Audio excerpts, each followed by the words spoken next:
Dans cette vidéo, je vais vous parler des pointeurs. Les pointeurs est un nouveau type de variable qui est à mes yeux un des plus importants en C, c'est celui qui va vous permettre de gérer votre mémoire. Déjà, je vais vous parler un petit peu de la mémoire, c'est-à-dire qu'il faut savoir que quand vous lancez un processus, quel qu'il soit, virtuellement parlant, il a accès à l'ensemble de la mémoire de votre architecture. C'est-à-dire qu'en fait, il a accès, si vous êtes sur un 32 bits, à 4 Go de mémoire, même si vous ne les avez pas sur votre ordinateur, et en 64 bits à beaucoup plus. La mémoire, elle se divise en deux grandes parties.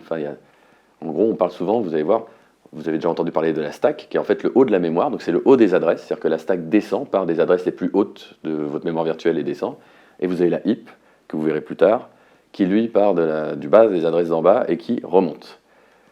Pour info, la mémoire, en fait, je vous ai dit qu'elle était virtuelle, ce qui fait que derrière, elle va être mappée à un moment sur quelque chose de physique, donc soit sur votre barrette de RAM, soit sur votre disque dur d'ailleurs, je vous invite à aller regarder ce que c'est que le swap. Bah oui, parce que je viens de vous dire, vous aviez par exemple sur une archi 32 bits 4 Go de RAM, et pourtant peut-être que votre ordi en a que 2 Go.